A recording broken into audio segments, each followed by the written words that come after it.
போல் வாழ்வாய் மகளே, கலைமகளே என்று சொல்லி உன்னை வாழ்த்துகின்றனவா? உன்னை பற்றி எனக்கு சகல பரவல் தெரியும். நீங்க யாரு, எங்க இருந்து நீங்க வந்திருக்கீங்க, எதற்காக வந்திருக்கீங்க, எப்படி இப்படி வந்திருக்கீங்க அப்படிங்கிற விஷயங்கள் அனைத்து எனக்கு தெரிந்திருந்தாலும் உங்களை பற்றியான விவரங்களை உங்க நாவால சொல்ல வேண்டும் அப்படின்னு ஒரு அவா எனக்கு. அதனால கேட்கக்கூடிய விவரங்களுக்கு தகுந்தார்கள் பதிலளிப்பீர்கள். நல்ல ஒரு வாழ்த்து சுவாமி. ஒரு பெண்ணுக்கு ரொம்ப அழகா எது இருக்கணுமோ மஞ்சள் குங்குமம்னு, சந்தனம் மணக்கும் குங்குமம்னு ரொம்ப அழகான வாழ்த்து. என தற்காத்து தற்கொண்டா தேடி தகைசான்று சொற்காத்து சோல் விழா பெண் என்பது ஐயன் வள்ளுவனுடைய வாக்கு. அதுபோல விவரங்கள் கேட்கணும், உங்களை பத்தி எனக்கு எல்லாம் தெரியும் அப்படின்னு சொல்லியிருக்கீங்க. உண்மைதான். ஏன்னா முக்காலத்தை உணர்ந்தவர் நீங்க. ஆனா எனக்கு என்ன தெரியுமா ஒரு சந்தேகம், முக்காலத்தை உணர்ந்து ஒருத்தர் நிம்மதியா இருக்கிறாருன்னா அது பெரிய விஷயம். ஏன்னு கேட்கிறேன், நடந்து முடிஞ்சதை நினைச்சே வருத்தப்படுற ஆட்கள்லாம் இருக்கு. கண்டிப்பா இன்னைக்கு நடந்துட்டு நினைச்சு கவலைப்படுற ஆள் இருக்கு. நடக்க போறது தெரிஞ்சுச்சுன்னா எதுக்குடா வாழ்றோம்னு தற்கொலை பண்ணிக்கக்கூடிய அளவுக்கு ஆட்கள் இருக்கு. பிறப்பு என்பது மனிதனுக்கு தெரியுமா, இறப்பு என்பது தெரியுமா? ஆனா பிறப்பு என்பது இறப்பு என்பது எப்போ இறப்பு விஷயம் மட்டும் மனிதனுக்கு தெரிஞ்சு என்ன நடந்துச்சு, எது நடக்குது, இனி நடக்க போறதெல்லாம் தெரிஞ்சோம். ஒருத்தர் மகிழ்ச்சியாக அந்த நிலையை கடந்திருக்காங்கன்னா எப்படி ஏன் இருக்காங்க, எதை ஒருவர் இன்பமோ துன்பமோ எல்லாவற்றையும் சமநிலையில பார்க்கக்கூடிய மனப்பக்குவம் வந்துருச்சுன்னு வைங்களேன், எந்த பிரச்சனையுமே கிடையாது. அதாவது நெருப்புனா சுடும் அப்படின்னு தெரிஞ்சிருந்துச்சு அப்படின்னா அது அறிவு. நெருப்பு சுடுமான்னு தொட்டு பார்த்தா அது அனுபவம். நெருப்பு சுடுன்னு விலகி இருந்தா அது ஞானம். அறிவை கடந்து அனுபவத்தை கடந்து ஞானம் கிடைச்சிருச்சுன்னு வைங்களேன், பிரச்சனையே கிடையாது. வாங்க கேள்வி கேட்கிறேன் இருக்கீங்க. ஏன்னா எப்பொருள் எத்தனை ஆயிரம் அப்பொருள் மெய்ப்பொருள் காண்பது அறிவுன்னு சொல்லியிருக்காங்க. என்ன கேட்குறீங்களோ அதுக்கு தகுந்தாற்போல் என்னுடைய பதில் இருக்கும். கால நேரத்தை அனுசரிச்சு வாங்க விஷயம்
வீரம்,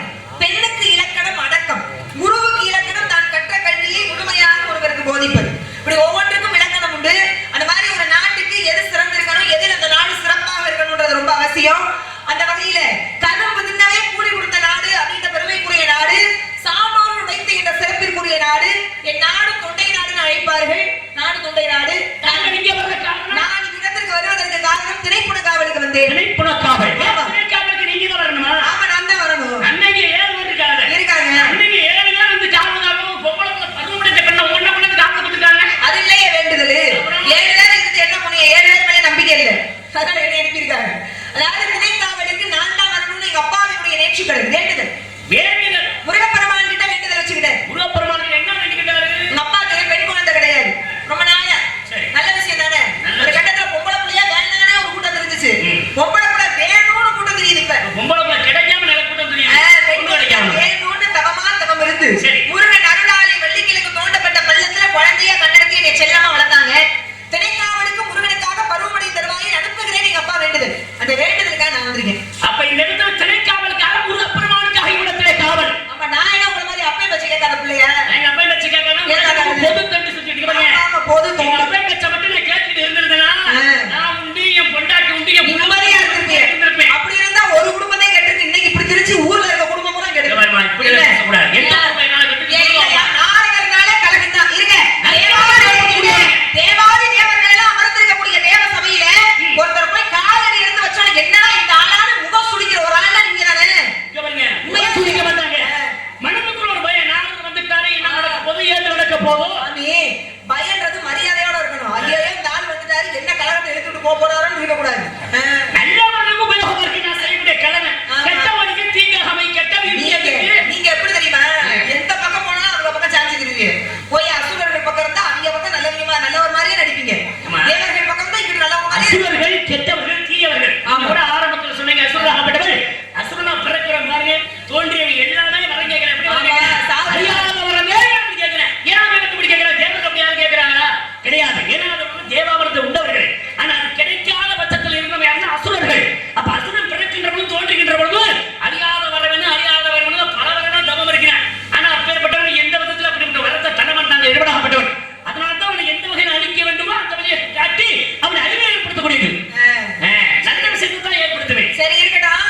ஆக அப்படிப்பட்ட நீங்க எங்க இடத்துக்கு வந்திருக்கீங்க, என்னை பற்றி விவரம் கேட்டிருக்கீங்க. சரி. வேற எதுவும் கேட்காம நான் கேட்கவா உங்ககிட்ட? இல்ல வேணா கேட்கலாமா? அந்த மாலை இப்படி ஏத்தி விடுறது, இந்த அப்படிங்கிறது இப்படிங்கிறதெல்லாம் வேற எங்கேயாவது வச்சு மாலை ஏன் மாலை உங்க மாலை ஏன் செவிட்டுக்கு நான் ஏத்தி விடுறேன். ஏமாக்கம் என் கையில் இப்படி நல்லா இருக்கு. ஏட்டுங்க கட்டையை முடிச்சு கூட்டு கொடுத்துக்கிறது. வீட்டாராம நீ அவளை போய் அங்க தூக்கி போட்டுருப்பாங்க. இந்த வீரன் 4 கவனம் வச்சிருக்கேன். 4 இன்னொரு கவனம் தூக்கி வந்துருங்க. நானும் வீட்டுல நான் லேட்டா வீட்டுல வச்சிருக்கேன். கரும்புல கட்டை வாங்க. நீங்க வச்சிருக்கிறது சப்ததார கட்டை. அது இசை கருவி. சரிதான். நான் வந்து எப்பவுமே இசை சம்பந்தப்பட்ட கருவிகளை வந்து அவமானம் செய்ய விரும்ப மாட்டேன். கையில என்ன வச்சிருக்கீங்க? சிப்ராகட்டை. இது என்னது? இது மகனியா? உங்களுக்கு ஏது இது? எது? ஏது இது? சுதி மீட்டு வந்திருக்கு.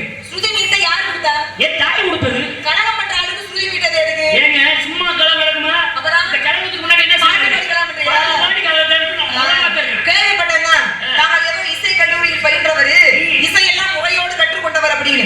ஏன்னா ஏதாவது ஒரு துறையில ஒருவர் சிறந்து விளங்கணும். எடுத்துக்கொண்ட துறையை முழுமையாக கற்றுக்கொள்ளணும். அது வேணும். ராகம்னு சொல்றோம்ல, ஒரு பாட்டுன்றவளையா? ஒரு ராகத்துக்கு மையமாக எது முக்கியம்? ஒரு ராகம் எப்படி இருக்கும்? ராகம் அப்படின்னா ஏழு வரிசை இறங்கு வரிசை, அதாவது ஆரோகணம் அவரோகணம் அது இருக்கணும். ஒரு பாட்டு இருக்குன்னா அந்த பாட்டுல ஏற்றம் இருக்கணும் இறக்கம் இருக்கணும். ஒரே ஏற்றம் இருந்தா நல்லா இருக்காது, இறங்கிக்கிட்டே போனா நல்லா இருக்கு. சம்பூர்ண ராகம்னு சொல்றாங்கல்ல, அப்படின்னா என்ன? சம்பூர்ண ராகம் அப்படின்னா சப்த சுரங்கள் அடங்கிய 7 ஸ்வரங்கள் பேச வந்த ராகம். 6 ஸ்வரம் மட்டும் பேசினா அதுக்கு ஒரு பேர் இருக்கு. 5 ஸ்வரம் மட்டும் பேசினா அந்த ராகத்துக்கு ஒரு பேர். அவுடவராகம், சாடவராகம், பேர் இருக்குல்ல. இந்த மாதிரி ராகங்கள் அப்படிங்கிறது இசைக்குள்ள மூழ்கிட்டோம் அப்படின்னா அது கடல் மாதிரி இல்லையா? அதுல போய் முத்து குடிச்சிட்டு வந்துடணும், சும்மா திரும்பி வரக்கூடாது. அதுபோல நீங்க உங்க இசைக்கருவி உங்களுக்கு யார் கொடுத்தது? தாய் கொடுத்தது. எங்க கொடுத்தாங்க? யாழ்ப்பாணம் என்ற இடத்துல. யாழ்ப்பாணம் எங்க இருக்கு? இலங்கையில இருக்கு. இலங்கை தீவா தீவகற்பமா? இலங்கை என்பது தீவுங்க. தீவனா என்ன? தீவகற்பம்னா என்ன? தீவு அப்படின்னா 4 தண்ணியால் சூழப்பட்டு மத்திய ஒரு நிலப்பகுதி இருக்குன்னா அது தீவு. தமிழ்நாடு ஒரு பக்கம் நீர் ஒரு பக்கம் நிலம் தான் தீவகற்ப நாடு. உலகின் மிகப்பெரிய தீவகற்ப நாடு எது? இந்தியா. இந்தியானா? தமிழ்நாட்டுக்குள்ள இருக்கிற தீவு எது? தமிழ்நாட்டுக்குள்ள இருக்கிற தீவு எதுனா ராமேஸ்வரம். சரி இருக்கட்டும், பரவாயில்ல பேசிக்கிறிய. அங்கங்க தீவு இருக்கு. கடல் சூழ்ந்து உடல ஒரு பாலம் மட்டும் தீவு மாதிரி தானே அது. ஆக இது எங்க? யாழ்ப்பாணத்துல கொடுத்தாங்க. யாழ்ப்பாணம். இலங்கை. இலங்கை. இலங்கை ஆண்டது யாரு? ராமேஸ்வரம். அவருக்கு முன்னாடி ஆண்டது யாரு?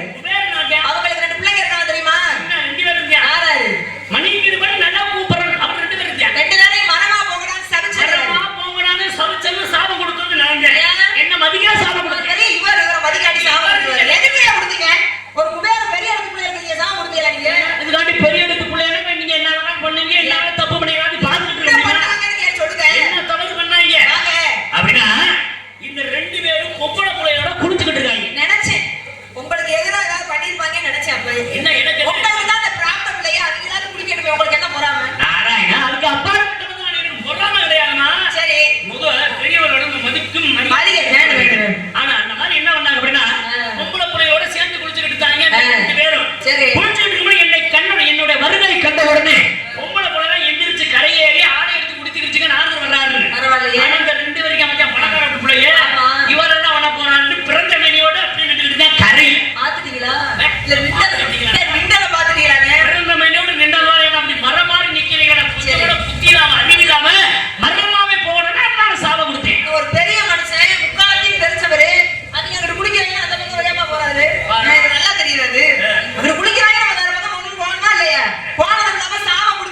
திருவாரூரில் இருக்காரு.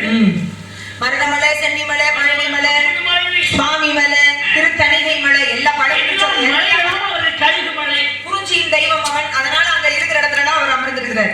சிவபெருமானுக்கு உகந்த மலைனா நீங்க மதுரை தமிழ்நாட்டுல எதை சொல்லுவீங்க? திருவண்ணாமலை. உகந்த மலை இல்லையா? ஆமா, திருவண்ணாமலைலாம் நெருப்பம்சம் தோற்றிருக்க சிவபெருமான். அது ஒரு மலை. அது போக வந்து சதுரகிரி சுந்தர மகாலிங்க மலை, அது போக கோயம்புத்தூர்ல வெள்ளியங்கிரி மலை. இப்படி சிவபெருமான் அமர்ந்திருக்கக்கூடிய மலைகளும் உண்டு இல்லையா? தூத்துக்குடி சிவன் மலை நிறைய இருக்கு. ஐயர் மலைன்னு ஒரு மலை இருக்கு, ஐயர் மலைன்னு சொல்லுவாங்க இருக்குல்ல. அப்புறம் வந்து குடும்பியான் மலை இருக்கு புதுக்கோட்டை கிட்ட, அதுவும் மலைதான். நான் சில கோயில்களை மட்டும் ஞாபகப்படுத்துறதுக்காக சொல்றேன். அப்படி மலைகள் எல்லாம் சிவன் கோயில் இருக்கு, முருகன் கோயில் இருக்கு. இப்படி மலைகள் எல்லாம் தெய்வங்கள் வாழக்கூடிய இடமா இருக்குல்ல. தமிழ்நாட்டுல இந்த மலை இருக்குல்ல, அதை விட்டு கேரளாவில் போய் சபரிமலையில ஏன் ஐயன் உட்கார்ந்தாரு?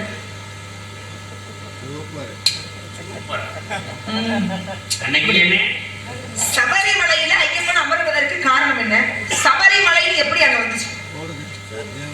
சபரிமலை எதற்காக ஐயப்பன் போய் அந்த மலை போய் அமர்ந்தார்? காரணம் என்ன? ஏன்னா கார்த்திகை மாதம் பிறந்து விட்டாலே ஐயப்பனுக்கு மாலையிட்டு ஐயப்பனை தரிசனம் 48 நாள் விரதம் இருந்து அப்பேற்பட்ட ஐயப்பனை தரிசனம் செய்ய போறாங்க. கார்த்திகை மட்டுமல்ல, வருடம் தோறும் எப்பெல்லாம் ஐயப்பன் கோயில் திறந்திருக்கும்ன்றத நம்ம தெரிஞ்சுக்கணும். மாதத்துல ஏதோ 3 நாட்களோ ஏதோ திறந்திருக்குன்ற மாதிரி கேள்விப்பட்டேன். அந்த நாளை கணக்கு பண்ணி மாலை போட்டு போறோம். 5 நாளானு 5 நாள் திறந்திருக்குன்னு சொல்றாங்க. மாதம் அப்படி மாதம் 5 நாட்கள் திறந்திருக்கக்கூடிய ஆலயம் தான் ஐயப்பன் கோயில். அதை கணக்கு பண்ணி நம்ம கூட மலைக்கு போயிட்டு வந்துடலாம், தப்பு கிடையாது. ஆனா அதிக விசேஷம் என்ன சொல்றாங்கன்னா கார்த்திகை மார்கழி அந்த மாதங்களே சொல்லுங்க. நீங்க வாங்க இடம் பார்த்து கேட்குறீங்க. பெரும்பாலான பக்தர்கள் ஐயப்பன் பக்தர்கள் உண்டு. அப்பா ஐயப்பன் பத்தி தான் நீங்க பேசணும்.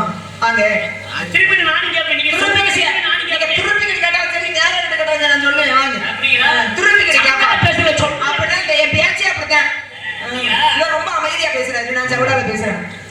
சபரிமலை எதுக்கு? சபரிமலை எதுக்கு? ஏன் அந்த மலைக்கு மேலே சபரிமலை? அங்க போய் உட்கார்ந்தாரு. நம்ம தமிழ்நாட்டை விட்டுட்டு எல்லாரும் தெரிஞ்சு சிரமப்பட்டு அங்க போக வேண்டியதா இருக்குல்ல. அவரோட இங்க கூட இருந்திருக்காங்க. ஆமா, எதுக்காக அங்க இருந்தாரு? அந்த கோயிலுக்கு போறதுக்கு கூட அம்பிட்டு பஞ்சாயத்து. பெண்கள்லாம் போனா என்ன அப்படின்னு கிளம்பிடுச்சு. 4 பொம்பளையா பெண்கள் போக கூடாதுன்னு சொன்னாங்கன்னா காரணமா தானே சொல்லியிருப்பாங்க. ஒன்றை நம்ம முன்னோர்கள் சொல்லி வச்சாங்கன்னா அதை மதிக்க கத்துக்கிறோமே தவிர என்ன நடந்தா என்ன செஞ்சா என்னன்னு அப்படி கேட்கக்கூடாது. ஏன்னா நம்மளுக்கு ஆன்மீகத்திற்கு சில விதிமுறைகள் உண்டு, சில பண்பாடு இருக்கு. அது மாற்றமாக கூடாது. ஏன் சபரிமலையில இருக்கிற ஐயப்ப சுவாமி பிரம்மச்சாரி, அவர் நித்திய பிரம்மச்சாரி. அவரை போய் பார்க்கும் பொழுது எந்தவித சபலமும் இல்லாமல் ஒரு மனிதன் போகணும். ஒரு ஆணும் பெண்ணும் சேர்ந்து ஒரு பயணத்துல பயணிக்கும் பொழுது ஆணுக்கு பெண் மீதோ பெண்ணுக்கு ஆண் மீதோ ஒரு சபலம் ஏற்பட்டுருச்சுன்னா இந்த விரத முறையெல்லாம் கெட்டு போயிருன்றதுனால போகக்கூடாதுன்னு சொல்லி வச்சாங்க. அது மட்டுமல்ல, சபரிமலையினுடைய பாதை இல்லையா ரொம்ப கடுமையாக இருக்கும். அதை கடக்கக்கூடிய தன்மை பெண்களுக்கு உடம்பளவுல கொஞ்சம் மென்மையானவங்க, மனதளவுல ரொம்ப தைரியமானவங்க. உடம்புல மென்மையானவங்க அவங்க பயணிக்கிறதுக்கு கொஞ்சம் சிரமமா இருக்குமே வேணான்னாங்க. இதுல வந்து நாங்க போனா என்ன அப்படி என்ன போனா போக கூடாதா? அப்படி எல்லாம் போக கூடாது. போனதுனால பல வறட்சிகள் ஏற்பட்டது அந்த சபரிமலை. ஏன் சபரிமலை அப்படின்னா சபரி என்ற ஒரு பெண்ணாகப்பட்டவங்க. சரி, அந்த பெண்ணாகப்பட்டவங்க பகுதியில் வாழ்ந்து வந்தவள். சரி, அப்படிப்பட்ட பெண்ணாகப்பட்டவள் இளமையா இருக்கின்ற பொழுதே அந்த பகுதியில் வாழ்ந்து வருகின்ற பொழுது நல்ல பெண்ணா இருக்காண்ட இளமையாக இந்த மனசுல இருந்த பெண்ணாக இருக்கிற அந்த பெண்ணுக்கு ஒரு திருமணத்தை ஏற்படுத்தி வைக்க வேண்டும் அப்படின்னு அந்த பெண்ணுக்கு ஒரு கல்யாணத்தை முடிச்சு வைக்கிற அப்படி எண்ணத்துல இருந்தாங்க. அப்ப திருமணம் முடிக்கும் போது அப்படி எண்ணத்தோடு அந்த பெண்ணாகப்பட்டவள் காப்பரப்பட்டு காத்துக்கொண்டே இருக்கலாம் அந்த வனப்பகுதி. அப்படி வனப்பகுதியில் வந்து வந்து வருகின்ற பொழுது அங்கே ஒரு ஆசிரமம்.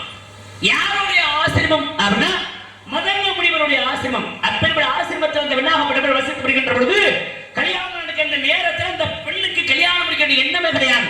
ஏன்னா இந்த பெண்ணாகப்பட்டவள் வாழ்ந்து வருகிற நேரத்தில் ஒரு மார்க்கத்தோடும் பக்தி மார்க்கத்தோடும் அந்த பெண்ணாகப்பட்ட மனம் மாறிவிட்டது. மாறின உடனே அந்த பெண்ணுக்கு அந்த விருப்பமே கிடையாது. பெண்ணுக்கு விருப்பமே இல்லாமல் இருந்த இடத்துல அந்த முனிவராகப்பட்ட பெண்ணாகிறாரு திருமணம் முடிக்கணும் என்ற பெண்ணாக எப்பேற்பட்ட பெண்ணாக விட்டாலும் திருமணம் முடித்தால்தான் அந்த பெண்ணுக்கு ஒரு பெருமை. ஆனா இந்த இடத்துல நீ இப்படிப்பட்ட இடத்தோட பக்தியோட மார்க்கத்தோடு இருக்கிறதுனால இதே இடத்துல காத்து உன் மனசை எப்ப விரும்புதோ அப்ப நீ திருமணத்தை முடியும் அப்படின்னு அந்த முனிவர் சொன்ன விஷயம். அப்படி சொன்ன விஷயத்தினால அந்த பெண்ணாகப்பட்டவள் திருமணத்தை முடிக்கணும் காத்துக்கொண்டே இருந்தாங்க. நாட்கள் கடந்தது, மாதங்கள் கடந்தது, வருடங்கள் கடந்தது. கடந்து போய் வயதாகி போய்விட்டது. அப்ப வயதாகி போய்விட்டாலும் அப்பேற்பட்ட வயதாகி இந்த காலகட்டத்திலே 14 வருடம் வனவாசம் வந்தாங்க பாத்தீங்களா? ராமலட்சுமன் சீதை. அப்ப சீதையாகப்பட்ட ராமலட்சுமன் கடந்து போயிட்டா. அந்த சீதை தேடி வருகின்ற பொழுது அந்த சபரி பாட்டியை சந்திக்கின்றார். யாரு? ராமர் சந்திக்கின்றார்.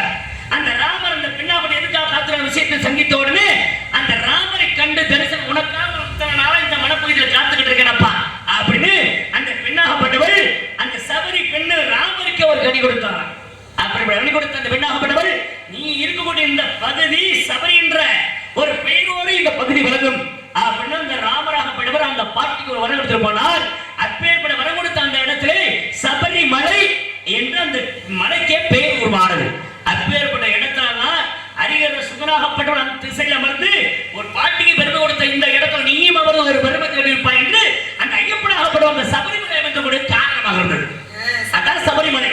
சபரி பெண்ணு இந்த அம்மா ரொம்ப இரக்க சிந்தனை உடையவள். எல்லா ஜீவராசிகள் மேலே அன்பா இருக்கிற பெண். சாதாரண பெண்ணுன்றதை தாண்டி கொஞ்சம் ஜீவகாரணி அதிகம்.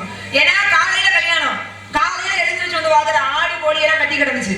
அப்பாட கேட்ட எதுக்கு இந்த கோழி ஆடலான்னு, இதெல்லாம் வெட்டி எல்லாம் வெட்டி விருந்து விருந்துக்கு தான் கல்யாணத்துக்கு தான் பார்த்தா இத்தனை உயிர்களை கொண்டு எனக்கு அப்படி ஒரு திருமணமே வேண்டாம்பா அப்படின்னு அங்கிருந்து கிளம்பிதான் நீங்க சொன்ன மாதிரி மதக முனிவருடைய குடியிலே தங்கியிருந்து ராமனுடைய வருகைக்காக எதிர்பார்த்து தான் சுவைத்த இலந்தை கனிகளை பாருங்க தான் எச்சில் படுத்தி இலந்தை கனிகளை கொடுத்தாலாம். எது ராமனுக்கு இனிப்பா இருக்கும் அப்படின்னு பார்த்து அதான் ராமர் பார்த்தாரு, என்ன பக்தி, எச்சில் கூட தெரியாம அறியாம அன்பு என்ன செய்யுது, நீ சுவைத்த கனி எனக்கு கொடுக்க வைக்குது. அதனால நீ வாழ்க்கை இந்த மலை சபரிமலை என்று அழைக்கப்படுறது. ஏன்னா ஐயப்ப சுவாமி கலியுகத்தினுடைய கலியுக வருது. அவர் அருள் செய்யணும்னா ஒரு அற்புதமான இடத்துல அமரணும். அதான் இன்னைக்கு யோக நிச்சயிலே தியானத்துல அவர் அமர்ந்திருக்கிற குலத்தை நீங்க பாத்தீங்கன்னா தெரியும். முழங்கால ஒரு பட்டயம் இருக்கும், யோக பட்டயம் ஒரு காலில் கட்டி கொடுப்பாரு. அப்படியே அவர் அமர்ந்திருக்கிற கோலமே ஒரு யோகாசனம் தான். அமர்ந்த வண்ணமாக இன்னைக்கு நமக்கு சபரிமலை ஐயப்பனாவது காட்சி கொடுக்கிறாரு. ஏன்னா அந்த செயல்களுக்கு கூடாசனம் என்று சொல்ல அந்த செயலுக்கு பேர் சொல்லுவாங்க. ஏன்னா அப்பேற்பட்ட ஐயப்பனாகப்பட்டவன் பெருமிச்சு கொடுத்தமாக. ஏன்னா உயிரை பலி கொடுக்கிறாங்கிறதுக்காண்டி அதில் இருந்த அந்த பாட்டியாகப்பட்டவள் எதை கொடுத்து எது சுவையாக்குமோ அதைத்தான் கொடுக்கணும் ராமன் காத்திருந்தார். ஏன்னா சின்னப்பனாகப்பட்ட கூட வரல சிவர் லிங்கத்துக்கே எது ருசியா இருக்குமோ அதனுடைய மாமிசத்தை இவனாக படைத்தார். அறியாமையா எதை கொடுத்தாலும் சாமி ஏத்துக்குவாரு. தெரியாம அன்பு கொடுக்கிறோன்றதை விட அதை எந்த மனநிலையில கொடுக்கிறோன்றதான் முக்கியம். அதான் உண்மையான விஷயம். அதை விட நீங்க சொன்னீங்கல்ல அந்த ஹரிஹர சுகனுக்கு எத்தனை நாள் விரதம் எடுத்து போறாங்க? விரதம் வந்து நான் ஒவ்வொருத்தரும் கணக்கு 48 நாள் இருக்கணும் மண்டலம். அதுக்கு குறைவா இருக்கிற ஆட்கள்லாம் இருக்கு. நாளைக்கு இப்ப மலைக்கு போறதுக்கு இன்னைக்கு மேல ஒரு ஆளெல்லாம் இருக்கு. நாளைக்கு அது என்ன விரதம்? அது நாளைக்கு மறுநாள் மலைக்கு போறோம், முதல் நாள் மாலையை போட்டு போறது. 48 நாள் ஒரு மண்டலம்னா ஒரு மண்டலமே அதுதான் இருக்கணும். பக்தி மார்க்கமா விரந்து போறதும் உண்டு. அடுத்த வாரம் மாலை விட போறோம்னா ஒரு வாரத்துக்கு முன்னாடியே பக்தி மார்க்கமா இருந்து மாலை இடுவது உண்டு. சில பேரு நாளைக்கு மாலை வரும் இன்னைக்கு இரவு முழுது நல்லா ஊத்துறது. அதுதான் சொல்லிட்டேன். அப்புறம் போறது, அப்புறம் மாலையை போட்டு போறாங்க. நம்ம ஐயப்பன் தானே என்ன பண்ண போறாங்க, என்ன பண்ண போறது. அப்படி போற ஐயப்பனுக்கு இருமுடி கட்டி போறாங்களாமா. அநியாயமே தாங்க முடியாம 2020 ஊரடங்கு போட்டாங்க. இருமுடி கட்டி போறதுல தேங்காய்க்கு என்ன சிறப்பு? தேங்காயில என்ன தண்ணி நான் முதல்ல சொன்னேன்ல, தேங்காய் தண்ணி அப்புறம் வெளியில எடுத்துட்டு அதுக்குன்னு ஒரு தனி இரவு முழுக்க அந்த வேலை நடக்கும். ஆளுக்கு ஒரு தேங்காய் எடுத்து உரச விட்டுருவாரு. அந்த முடியெல்லாம் எடுத்து உரசிக்கிட்டு அந்த தேங்காய் அப்படியே அழகா அப்படியே அது மேல இருக்கிற அந்த கண்ணுல ஒரு பெண்ணை வந்து திறந்து அது வழியாக நெய்யை ஊத்தி அதை வச்சு அடைச்சு இங்க இருந்து கொண்டு வருவாங்க. அங்க போய் இந்த நெய் சபரிமலைக்கு போயிட்டு வந்தோம்னா கேட்பாங்க, நெய் எப்படி இருந்துச்சு, நெய் தேங்காய் நல்லா உடஞ்சிச்சா அப்படிதான் கேட்பாங்க. வீட்டுல நெய் தேங்காய் உடஞ்சா எப்படி உடஞ்சிச்சு, இருமுடி கட்டி நெய் தேங்காய் கொண்டு அதுக்குள்ள ஏன் நெய்யா ஊத்தணும்? பாலை ஊத்துனா கட்டி போயிருங்களா? ஒரு தேங்காய் எண்ணெய் ஊத்திருக்கலாம், ஒரு நல்ல எண்ணெய் ஊத்திருக்கலாம். கேக்குன்னு விவரத்தோட கேட்கறீங்க வாங்க. நெய்யுக்கும் அதுக்கு என்ன சம்பந்தம்? ஏன் நெய்யா ஊத்தி கொண்டு போறாங்க? தேங்காய் ஊத்துனா நல்ல சமைக்க ஒரு விஷயம் தெரியுங்களா? குளிர்காலத்துல என்ன போறது, குளிர்காலத்துல வீட்டுல இருக்கிற தேங்காய் எண்ணெய் இருந்தாலும் கூட அது கூட திடமா கெட்டியா மாறிடும். புரியுதா? அப்படி தேங்காய் மாறக்கூடியதா. ஆனா இந்த நெய்யா கூட போனா சில இடத்துல சில வேலோட நெய் வந்து ஊத்துனபடி தண்ணியாவே இருக்கு, சில அது கெட்டியா இருக்கு. அப்படி ஏன் நெய்யுக்கு அப்படி என்ன விஷயம்? ஏன் நெய்யுக்கு அதுக்கு என்ன சம்பந்தம்? நெய் இருக்குல்ல, இருக்கிறதுலே தூய்மையான பொருள் நெய் தான். இப்ப நீங்க சாமிக்கு படையல் பண்றீங்க, வீட்டுல சாமிக்கு புதுசா சமைக்க முடியல, வீட்டுல ஏற்கனவே சமைச்ச சாதம் தான் இருக்கு, நாங்கெல்லாம் சாப்பிட்டுட்டோம். அது மீதி இருக்கிற சாதம் இதை எப்படி சாமிக்கு படைக்கிறது? சாமிக்கு தான் எச்சரிப்படுத்தாம படைக்கணும் அப்படின்ற எண்ணம் இருக்கிறவங்க வெறும் சாதத்தை படைக்க போகும்பொழுது அதுல கொஞ்சம் நெய்யை கலந்து நெய் சாதமா வச்சோம், அதுக்கு தீட்டுல அந்த நெய்யை புதுசாக அந்த சாதத்தை உருவாக்குற மாதிரி இறைவனுக்கு படையல கொடுத்துரும். இன்னைக்கு வந்து நெய்யுக்கும் சரி தண்ணீருக்கும் சரி, தண்ணீரான ஒன்று அலசிட்டாலும் அதற்கு தீட்டுல, அந்த எதோட நெய் கலந்தாலும் அதுல எந்த தோஷமே கிடையாது, சுவாமிக்கு படையல் பண்ணலாம். இதுல இன்னொன்னு என்னன்னா, பசு நெய்ங்கிறது பசுமாட்டினுடைய உடம்புல இருந்து நமக்கு கிடைக்கிற கிட்டத்தட்ட அதனுடைய நிலை என்ன, உடனே கிடைச்சிருமா நெய்? பாறை காய்ச்சணும், தயிருக்கு உரம் ஊத்தணும், தயிரை கடைஞ்சி வெண்ணெய் எடுக்கணும், மோரை தனியா பிடிக்கணும், வெண்ணெய்க்கு பிறகு அந்த வெண்ணெயை எடுத்து அதை பதப்படுத்தி நெய் உருவாகணும். அப்ப தெய்வத்தை அடையக்கூடிய நிலையும் அப்படித்தான். மனசு பால் மாதிரி தாண்டி எது விழுந்தாலும் கெட்டு போற மாதிரி இருக்கும். அப்படி கெட்டு போகாத தயிரா மாத்தி வெண்ணெயை தனியா எடுத்து இப்படி இத்தனை சிரமப்பட்ட பிறகு கிடைக்கிற நெய் உடனே கெட்டு போகுமா? முதல் நிலையில இருக்கிற பால் ஒரு நாளைக்கு மேல தாங்காது, அப்புறம் தயிர் 2 நாளைக்கு மேல தாங்காது, வெண்ணெய் 1 வாரத்துக்கு மேல தாங்காது, மோரும் அப்படிதான். ஆனா கடைசியா கிடைக்கிற நெய் எத்தனை ஆண்டுகள் ஆனாலும் கெட்டு போகாம அப்படியே இருக்கும். சுத்தமா தயார் செய்யற நெய். அதை ஏன் அதுக்குள்ள ஊத்தி கொண்டு போகணும்? இது என்ன நிலைன்னு பாருங்க, கொஞ்சம் யோசிச்சு பாருங்க. மனித மனமும் அப்படித்தான், எடுத்த உடனே அப்படித்தான். ஆனா அது சிரமப்பட்டு ஒரு கட்டத்துக்கு வந்து எப்படி நெய்யின்ற நிலையை அடைஞ்சு கெட்டு போகாம இருக்கும், அதுபோல நம்மளும் பக்தின்ற ஒன்றை இறைவனை நெருங்கும் போது ஒவ்வொரு படியா போய் ஒரு கட்டத்துல நம்ம மனசை கெடவிடாம பாத்துக்கிறதா நெய்யினுடைய தாற்பயம். அடுத்து இந்த நெய் தேங்காய் எதுக்கு ரொம்ப எளிமையா சொல்லணும் வைங்களேன். இங்க இருந்து கட்டி போவா ரெண்டு இருமுடின்னு வாங்க பேரு, இருமுடி தான் பேரு, இந்த பை பேரு இருமுடி பை. அந்த இருமுடி பையில நான் வந்து படிச்சு தெரிஞ்சுக்கிட்டேன், பார்த்திருக்கேன். ஆனா சபரிமலைக்கு நம்ம போனது கிடையாது. அதனுடைய தாற்பயம் என்னன்னு படிச்சு தெரிஞ்சுக்கிட்டோம். என்னன்னா 2 இருமுடி பை வச்சிருக்காங்க, 2 பகுதி. இந்த 2 பகுதியில ஒரு பகுதியில சுவாமிக்கு தேவையானதெல்லாம் இருக்கும், நெய் தேங்காய் சாமிக்கு தேவையானது எல்லாமே இருக்கும். இன்னொரு பக்கம் என்ன இருக்குன்னா பக்தர்கள் போறவங்களுக்கு தேவையானது இருக்கும், ஏதாவது கொடுக்குறதோ இல்ல காய்கறி ஏதாவது ஒண்ணு. இந்த 2ஐயும் எடுத்து இருமுடி தாங்கி போகும்போது போக போக போக இது 2 இடம் குறிக்குது தெரியுமா? ஒன்று பாவம், இன்னொன்னு புண்ணியம். நம்ம செய்யற இரு வினை, பாவ கரும வினை ஒண்ணு, நம்ம செய்யற புண்ணியம் ஒண்ணு. பாவம் புண்ணியம் 2ஐயும் சுமந்து போறோம். இந்த புண்ணியம் தான் சாமிக்கு கொண்டு போய் சேர்க்கிற பொருள், பாவம் தான் நமக்கான பொருள். இது 2ஐயும் எடுத்து போக போக போக சுவாமியை நெருங்க நெருங்க நெருங்க என்ன ஆகும்னா நமக்கு தேவையானதெல்லாம் தீந்துரும், சுவாமிக்கு தேவையானது மட்டும் மிச்சம் இருக்கும். இப்ப என்ன இது உணர்த்துது தெரியுமா? இரு வினையை தாங்கி உன் கோயிலுக்கு நான் வரேன், பாவம் புண்ணியம் 2ஐயும் தாங்கி வரேன். நான் உன்னை நெருங்க நெருங்க நெருங்க எனக்கு தேவையான பொருள் எல்லாம் தீர்ந்து போவது போல் நான் செய்த பாவங்களும் தீர்ந்து போயிடணும். என்கிட்ட மிச்சம் இருக்கிறது உனக்கு தேவையான புண்ணியம் மட்டும்தான். அந்த புண்ணியத்தை கொண்டு வந்து நான் உங்க சன்னிதானத்துக்கு வரணும்ன்றது ஒன்ன புரியுது. இன்னொன்னு நெய் தேங்காய். இப்ப நெய் தேங்காய் சொல்லணும் வைங்களேன், அந்த தேங்காய் தான் நம்ம உடம்பு, உள்ள இருக்கிற நெய் தான் நம்ம ஆன்மா, நம்ம உயிர். எப்பயுமே உடம்புக்கு தான் அழிவு இருக்கு, உயிருக்கு அழிவு இல்ல.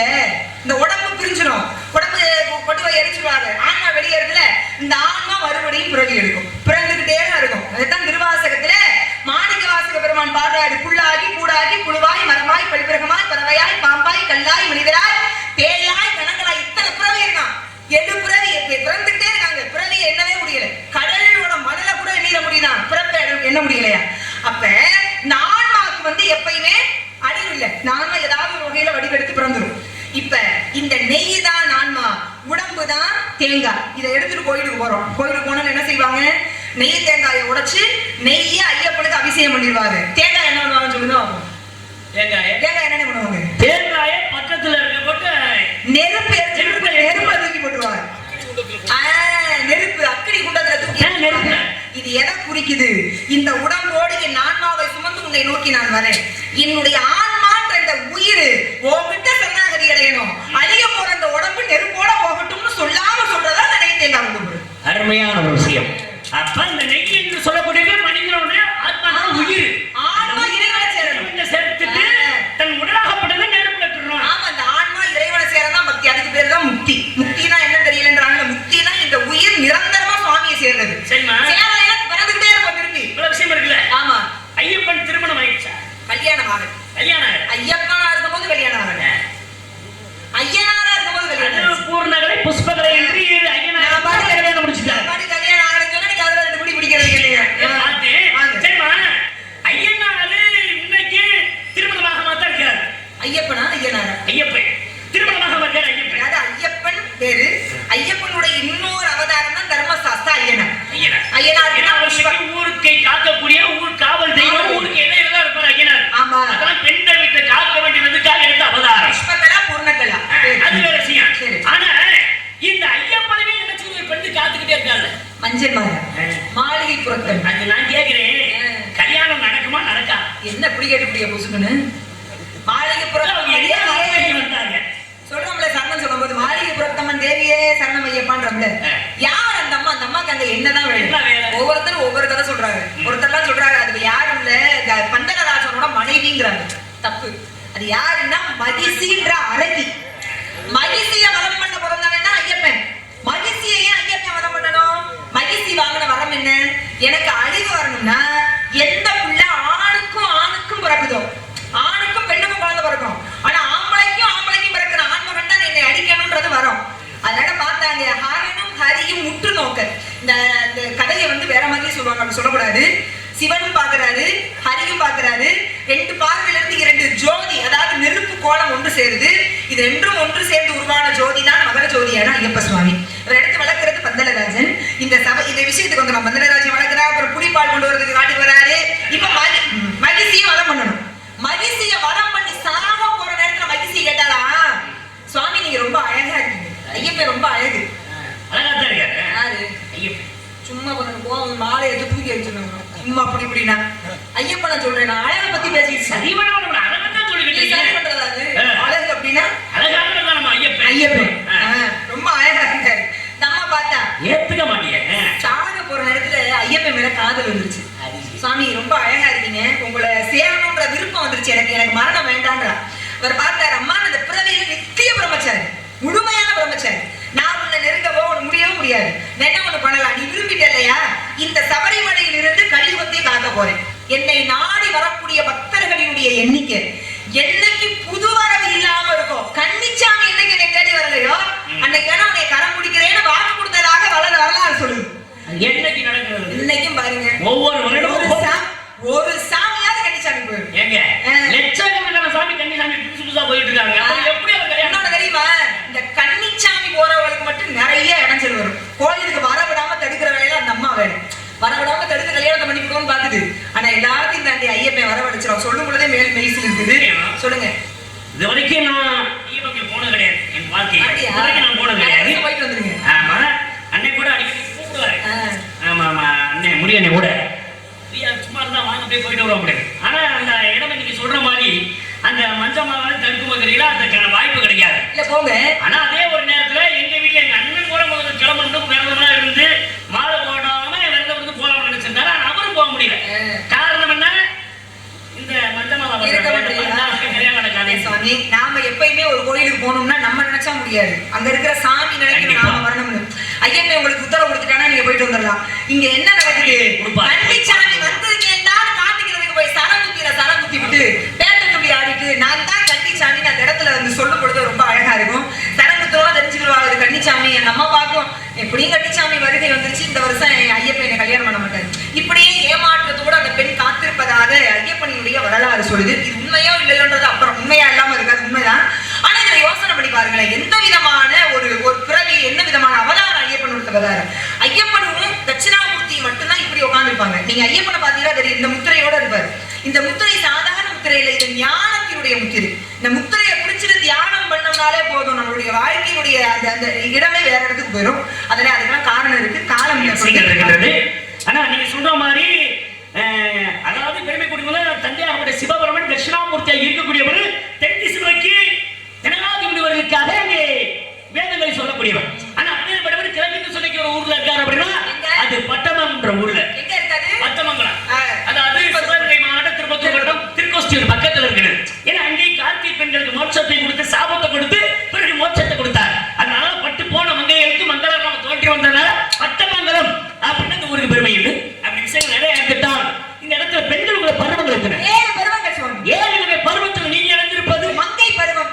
மங்கை பருவம். ஆமா, இந்த மங்கை பருவத்தோடு நீங்க வந்து எனக்கு தேவை வருத்தமா இருக்கு. ஏன் உங்களுக்கு வருத்தமா இருக்கு? ஏன்னா பருவத்தில் பயிர் செய், காட்டுல வந்து தூட்டிகள் கடுவுல வந்து சாத்திக்கொள்ளுங்க. இந்த பருவத்தோடு இருக்கிற உங்களுக்கு நீங்க மந்தமான மாதிரி போயிடக்கூடாது. ஒரு பதி மாப்பிள்ளை புருஷன். என்ன சுவாமி திருமணத்திற்கு இப்பொழுது என்ன அவசரம் எனக்கு? என்ன அவசரம்? இந்த நேரத்துல எது நடக்கணும் அது நடக்கணும். அப்படி கிளவி ஆகிக்கணும் ஒண்ணு கிடைக்காது. நீங்க கிளவிக்கிற விஷயம் எனக்கு தெரியும். கிளவியானாலும் காரைக்கால் அம்மையார் ஔவையார் மாதிரி ஆகணும். ஆமா, தமிழுக்கு ஆமா, ஒருத்தி பக்தியை வளர்த்தா ஒருத்தி தமிழை வளர்த்தா தப்பேன்னு இருக்கு. அந்த மாதிரி அப்பன் ஆத்தா இல்லாத பிள்ளையாரு சிவபெருமான். அவருக்கு அப்பனும் கிடையாது அம்மாவும் கிடையாது. அதனாலதான் புறம்பால் அடித்தார்கள், கல்லால் அடித்தார்கள், வெள்ளால் எல்லா அடியும் தாங்கிக்கிட்டாரு. அப்பா அம்மால இல்லாத பிள்ளை எல்லாரும் அடிப்பாங்கல்ல, அது மாதிரி தாய் இல்லா பிள்ளை எல்லாரும் அடிச்சாங்க. ஆனால் அப்பேற்பட்ட இறைவனே அம்மையே என்று அழைத்தாராம் காரைக்கால் அம்மையாரு. அப்பேற்பட்ட இறைவனாகப்பட அப்பா என்று அழைச்சு சின்னப்பன்னு சொல்லப்பட்டு கண்ணப்பனாக அப்பான்னு சொல்லி அழைத்தார். ஒட்டுப்பட்டாலும் மோதகவரல்ல ஒட்டுப்படுற மாதிரி அம்மா கிளவியா போனாலும் அம்மையார கிளவியா போகணும். உங்களை நான் கிளவியா போக விட மாட்டேன். ஆனா இந்த இடத்துல கிளவினா தலைவின்ற ஒரு விஷயம் இருக்கின்றது. பருவத்தோடு இருக்கு உனக்காக பார்த்து வந்த மாப்பிள்ளை யாரு? மாப்பிள்ளை பேரு ஊரு ஆர்வம் இருக்கதான் வருமானம் ஜாதகம் வந்திருக்கிறா. என்ன ஜாதகம்? அவர் ஜாதகம் உங்களை பார்த்தோம், என்ன ஜாதகம் எனக்கு தெரியும். தெரியுமா? சேர்க்கணும்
எந்த முருகனை பாக்குறீங்களோ இன்னைக்கு வர முருகனை நீங்க நிச்சயமா பார்க்கணும். இதோட வருவார் வெளியில. கந்த புராணம் எப்படி உருவாச்சு, முருகன் எதனால் அவதாரம் பண்ணாரு, அதனுடைய கதையினுடைய சாராம்சம் என்னன்றதை தெளிவா சொல்லுவாரு. தூங்குறவங்கள எழுதுறீங்க உண்மையாவே எழுதுறீங்க. முருகனுடைய வேலை பாருங்க. இந்த நேரத்துல பிரம்ம முகூர்த்த நேரம், முருகன் வேலை பார்க்கறதுங்கிறது அவ்வளவு மகத்தான புண்ணியத்தை சேர்க்கக்கூடிய ஒன்று. அதனால முருகா சீக்கிரமாக அடியேனை ஆட்கொண்டு அழைத்து செல்ல வேண்டும்.